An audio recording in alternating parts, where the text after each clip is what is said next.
Olá, o Repórter Justiça de hoje está no ar para falar do maior acordo financeiro que se tem notícia na história do país. Poupadores que perderam dinheiro em pelo menos um dos 3 planos econômicos a partir de 1987 e que entraram na Justiça estão agora habilitados ao ressarcimento dessas perdas, viu, Cristiano? Então fique atento às informações que vamos passar para você a partir de agora. O Repórter Justiça já está no ar. O acordo foi firmado 30 anos depois do lançamento do primeiro dos 3 planos econômicos que provocaram perdas aos poupadores e eram discutidos na Justiça. Bom para o poupador, porque nós conseguimos, depois de mais de 50 reuniões, só na AGU, muitas discussões acaloradas, outras mais amenas, mas depois de muita luta a gente conseguiu aí chegar num número que contemple realmente os expurgos que foram reivindicados, as correções, e dentro de uma forma a gente tem a certeza de que o valor que chegou a ser pago é um valor justo dentro daquilo que os bancos poderiam pagar. O IDEC procurou a Advocacia Geral da União, e a Advocacia Geral da União, felizmente, que tinha uma posição favorável aos bancos, antes, anos atrás, ela se colocou numa condição de neutralidade e propiciou esse espaço neutro para essa negociação.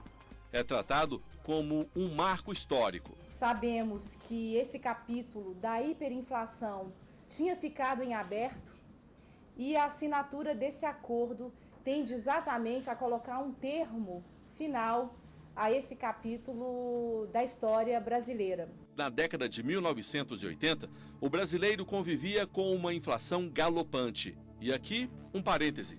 Essa inflação foi resultado de uma política econômica que começou na década de 1950, no governo de Juscelino Kubitschek.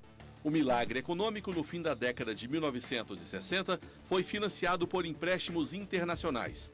No início da década de 1970, a crise do petróleo fez o custo do barril subir 400% em 3 meses e os gastos públicos subiram demais. Por isso, a taxa de inflação passou a crescer muito. A essa altura, o PIB já estava em queda e a década de 1980 chegou com dívida externa elevada, indústria defasada e inflação nas alturas. Foi um processo longo que culminou numa hiperinflação. Isso começa lá por volta de 1950 e tem o seu ponto culminante no início nos anos 80, no final dos anos 80 e depois até o Plano Real em 1994, que debela de vez a inflação. Vamos continuar falando da inflação. Um produto tinha um valor em um dia. 24 horas depois, o valor estava maior. Em outras palavras, o poder de compra do consumidor caía todos os dias. Em alguns casos, essa queda podia ser verificada em questão de horas. De manhã, um preço. De tarde, outro mais alto. A inflação mensal variava de 20% a 30%. Por isso foram lançados vários planos econômicos. Os 3 que vamos abordar, já que foram contemplados pelo acordo, são Bresser, Verão e Collor II. O primeiro foi lançado no dia 12 de junho de 1987, uma sexta-feira. Passaria a valer na segunda seguinte, dia 15. Era uma nova tentativa de estabilizar a economia. Leva esse nome porque o ministro da Fazenda à época era o economista Luiz Carlos Bresser Pereira, que havia assumido o cargo 2 meses antes. Não era possível manter o mesmo sistema de remuneração, digamos, da caderneta de poupança, porque isso já introduziria, no momento zero do plano, uma inflação na faixa de pelo menos metade disso, ou seja, de 15% ao mês ou 20% ao mês. Sobre o Plano Verão, a gente fala no próximo bloco. Vamos tratar agora do Plano Collor II. Como o próprio nome sugere, foi a segunda tentativa do então presidente Fernando Collor de controlar a inflação. Passou a vigorar no dia 31 de janeiro de 1991. Como nos planos passados, congelou preços e salários. Também aumentou tarifas públicas e criou a taxa de referência, a TR. Em relação às poupanças, a mudança foi radical. Aboliu o bônus do Tesouro Nacional, o BTN, que na prática ditava o cálculo a ser feito para medir a inflação. No lugar entrou a TRD, Taxa Referencial Diária, que passou a ser o fator de correção da poupança. O Plano Collor 1, o que confiscou valores acima de 50 mil cruzeiros novos, o equivalente hoje a R$ 1.600, de depósitos bancários e da poupança dos brasileiros por 18 meses, não entrou no acordo. A ministra Grace Mendonça explica o motivo. Já há entendimento do Superior Tribunal de Justiça, inclusive firmado em recurso especial repetitivo, não é? Reconhecendo a inexistência de qualquer direito ao pagamento.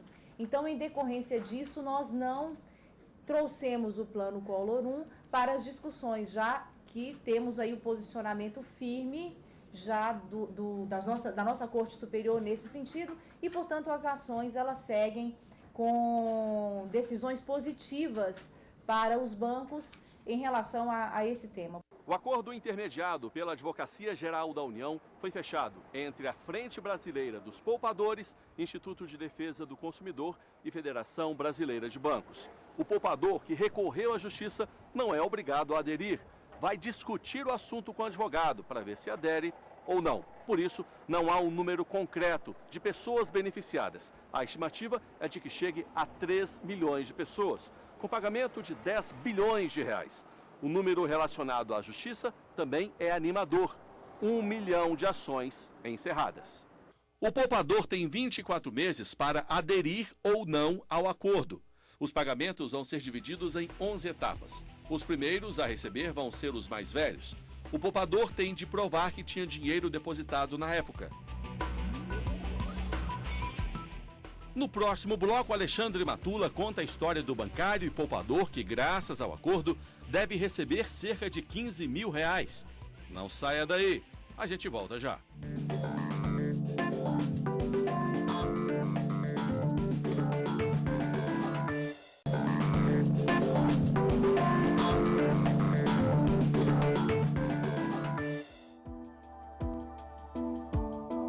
Este aí é o Marcos Roberto. Ele sentiu os efeitos do Plano Verão em 1989. Tinha 21 anos de idade na época. A vida estava difícil, os pais tinham se separado, a rotina era corrida. Trabalhava o dia inteiro e fazia faculdade à noite. Então eu estava juntando dinheiro para qualquer emergência em casa, eu era mais velho, ainda sou mais velho.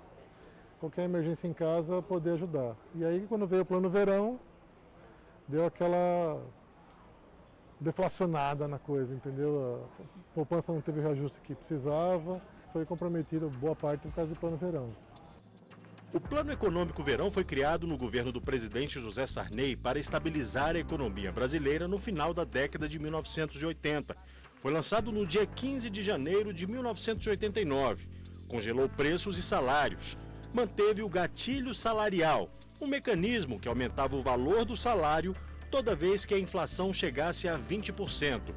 As cadernetas de poupança com aniversário entre 1º e 15 de janeiro daquele ano tiveram correção de 22,3%, mas a variação do índice de preços ao consumidor chegou a 42%. Quer dizer, a perda real foi de quase 20%. Ele foi oficialmente instituído pela Medida Provisória 32, mais tarde convertida em lei, a 7.730. Com o plano, foi criada a moeda Cruzado Novo. Para conter a inflação, a equipe econômica da época alterou o cálculo da correção monetária dos saldos de poupança. Só que os bancos foram acusados de fazer com que os poupadores perdessem a correção da inflação do período. É porque eles teriam aplicado as novas taxas em depósitos feitos antes mesmo dos planos entrarem em vigor. Marcos Roberto viveu os dois lados da moeda. Além de perder rendimentos como poupador, ele também já era bancário. Peguei o outro lado que era assim, cliente reclamando com a gente, cliente insatisfeito, cliente contando as histórias que foi prejudicado por causa do Plano Verão. Depois eu peguei o Plano Collor, que foi um caos, era cliente vindo com advogado, achando que a gente que estava segurando o dinheiro deles. Marcos Roberto diz que o acordo vem em uma boa hora. Vai ter uma redução, vai ser menos do que a gente tem direito, mas é melhor do que não receber nada. Aos 50 anos de idade, com o anúncio do acordo, a esperança de receber uns R$15 mil se renova. Eu vou reservar para a faculdade das minhas filhas, porque você nunca sabe se vai entrar em faculdade pública ou privada, vou separar para a faculdade delas, já vai ajudar. O acordo não encerra as pendências relativas às perdas que centenas de milhares de brasileiros tiveram com outros planos econômicos. Nós acreditamos, por parte do IDEC, que futuras rodadas de negociação que ainda possam ser feitas perante a AGU possam trazer uma resposta para esses poupadores. O Repórter Justiça vai apresentar para você, a partir de agora, a história do João Pimenta, um executivo aposentado que juntou dinheiro ao longo de décadas com muito esforço e trabalho e viu todo esse dinheiro, toda essa poupança, sumir do banco na vigência de um dos planos econômicos que os brasileiros vivenciaram há décadas. Foi uma experiência traumática para o João e para a família dele. E é o que a gente vai contar para você a partir de agora. Eu comecei a trabalhar aos 12 anos aqui em Brasília, em 1964. Então, eu dei muito duro e desde muito cedo eu me preocupava em poupar. E sempre mantive uma poupança para, no final da minha vida, usufruir. João Pimenta teve todo o valor da poupança confiscado no Plano Collor I. Lembrando, esse plano não foi contemplado no acordo. Para os bancos, no entendimento dos bancos, que é quem deve pagar, para eles, a jurisprudência é contrária ao consumidor em relação a Collor I. O poupador pode ficar impressionado com essa informação porque existem poupadores que ganharam Collor I na justiça. Só que se nós formos observar, são sentenças antigas, são sentenças que podem datar ali da década de 1990 até a primeira etapa da década de 2010. No entanto, essas sentenças, as que transitaram em julgado, o poupador vai receber e ela não precisa de acordo nenhum para receber. A questão é, e o poupador que tem uma discussão sobre Collor I e a sentença não transitou em julgado, ou seja, os bancos ainda estão recorrendo no sistema judiciário para obter uma decisão favorável. Esta briga dos bancos com os titulares de perdas, de contas onde houve perdas de Collor I, os bancos querem manter a briga.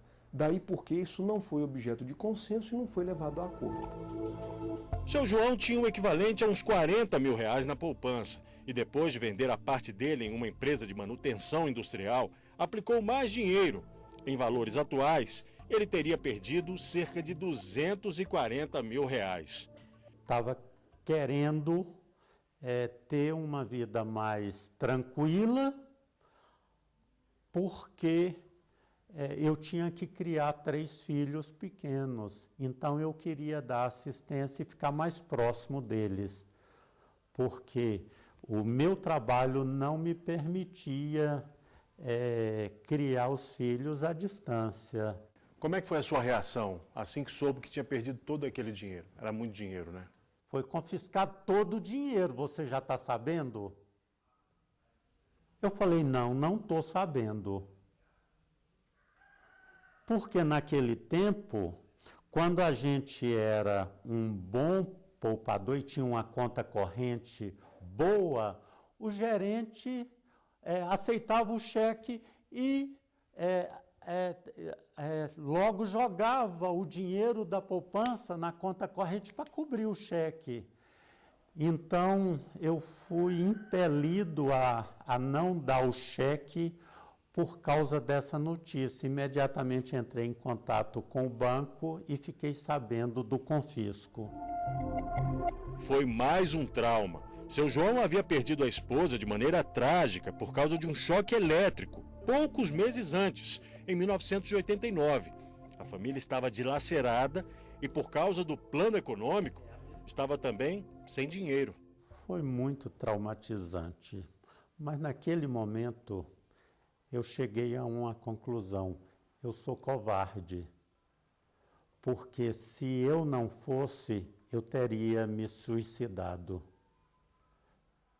tamanha foi a minha decepção com a vida, de ter poupado a vida inteira, de ter construído um patrimônio onde aquilo tinha sido desfeito da noite para o dia.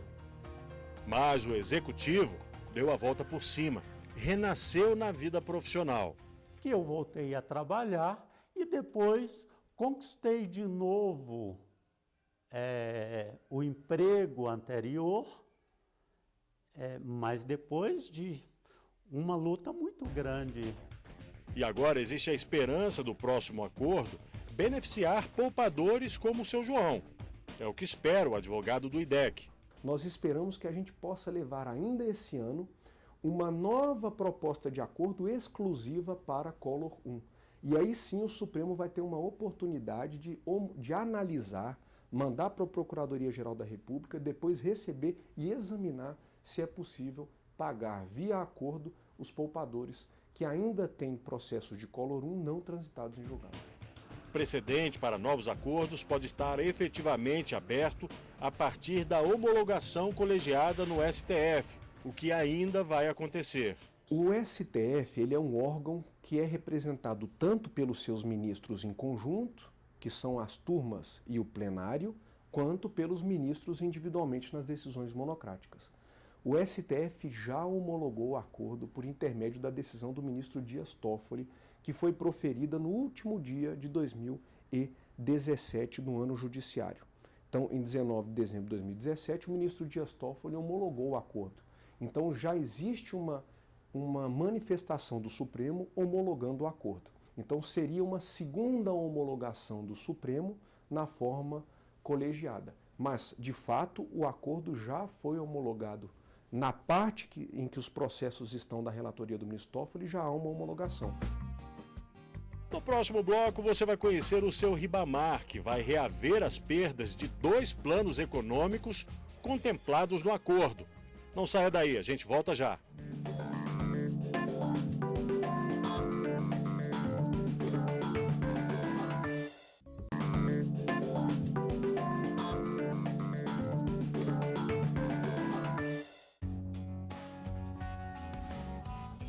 Foi uma notícia que pareceu um sonho para o seu Ribamar. E me ligaram em casa há uns 8 anos atrás aproximado. Eu fui até o escritório e colocaram a situação que eu tinha dinheiro para receber em alguns planos, né? Foram 3 planos, tinha o Bresser, tinha plano Collor, plano Verão, e assinei a procuração e agora que eu estou sabendo a notícia que eles vão devolver quase 30 anos depois. O aposentado nem tinha se dado ao trabalho de entrar pessoalmente na justiça para reaver as perdas que teve com os planos. Eu particularmente não entrei. Foi o IDEC, que é o Instituto de Defesa do Consumidor, que entrou com ação coletiva e fez uma distribuição para uma rede de advogados. Aos 70 anos de idade, nem esperava mais o dinheiro, mas acha que o valor que vai receber dos planos Bresser e Verão não tem o mesmo poder de compra de antes. Na verdade, a perda é grande, né? Porque o que eu comprava na época com o dinheiro que eu vou receber hoje eu não compro. Se eu fosse comprar um carro zero na época, hoje eu não compro acho que nem um pneu. 30 anos depois não foi atualizado conforme realmente deveria ter sido, né? Agora, dinheiro é bem-vindo, porque é um dinheiro que já estava perdido, né? Acho que todos os brasileiros não têm mais esperança disso. Seu Ribamar ainda não sabe quando e nem quanto deve receber, mas acredita que seja em torno de uns R$20 mil. E vai ter desconto conforme a faixa de salário que você vai ser ressarcido. Então ele não tem ainda o plano, não tem, porque parece que tem 19% que o banco vai descontar e não tem um valor determinado ainda. O acordo prevê recebimento à vista de R$5 mil. Recebimentos até R$10 mil serão pagos em 3 parcelas. A partir de R$10 mil, em 4 parcelas semestrais. Tem mais, mesmo aqueles que receberem até R$5 mil vão receber com descontos. O deságio varia conforme o saldo e começa em 8% para aqueles que têm direito entre 5 mil e 10 mil reais, 14% para os que receberem na faixa de 10 mil a 20 mil e 19% para investidores que têm direito a receber mais de 20 mil reais. O aposentado que tem casa própria pretende usar parte do dinheiro para reformar o imóvel e o restante ele vai poupar.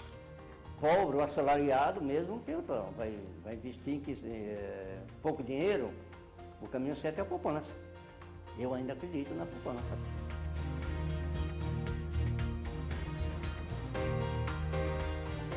Como vimos no primeiro bloco, os anos de 1980 e o início dos anos de 1990 foram os piores quando o assunto é economia. Mas o último dos planos econômicos do Brasil mudou essa história, o Plano Real. Ao contrário dos anteriores, equiparou a nova moeda ao dólar. Mas a dolarização não é permitida na lei brasileira. Eles criaram, então, a URV, a Unidade Real de Valor, que era ligada umbilicalmente ao dólar, variava diariamente com o dólar. Então aquilo era uma dolarização de fato, mas não de jure. Então isso permitiu que não se fizesse as tablitas nem os expurgos. Quando a moeda virou de cruzeiro real para real, simplesmente os preços estavam arrumados, porque estavam todos em dólar, estavam todos em URV. Então, mas isso foi possível porque já a dívida externa já tinha sido equacionada, já estava negociada, já estava pronta. Então, nós já tínhamos acesso novamente aos mercados financeiros internacionais e por conseguinte, foi possível ancorar, da chamada âncora nominal, a taxa de câmbio. Não precisa fazer tableta, não precisa fazer controle de preços, nada disso, a taxa de câmbio fixa fez o serviço, depois ela foi, 4 anos depois, mudado o regime, ponto. O Plano Real tem outras diferenças em relação aos planos anteriores. Foi feito em 3 etapas. A primeira medida foi equilibrar as contas públicas. Isso começou a ser feito em 1993, um ano antes do lançamento do Plano Real. Outra medida foi a criação da URV, uma forma de dolarizar a economia brasileira sem ferir nenhuma lei. Por último, o lançamento da nova moeda, utilizada até hoje. Além disso, nos 6 anos seguintes, outras medidas deram sustentabilidade ao real. Privatização de vários setores estatais, criação de agências reguladoras, lei de responsabilidade fiscal, renegociação das dívidas de estados e municípios, maior abertura comercial com o exterior e a liquidação ou venda da maioria dos bancos estatais. O real criou musculatura e é confiável. Hoje, os diversos tipos de investimentos estão mais acessíveis ao poupador. No fim das contas, a economia agradece. É isso aí. Se você quiser assistir a este ou a outros programas da nossa grade de programação, acesse tvjustiça.jus.br. E para mandar um e-mail para nossa produção com elogios, críticas ou mesmo dando uma sugestão de reportagem, sim, você pode dar uma sugestão de reportagem. O e-mail é repórterjustiça@stf.jus.br. Tchau, um abraço.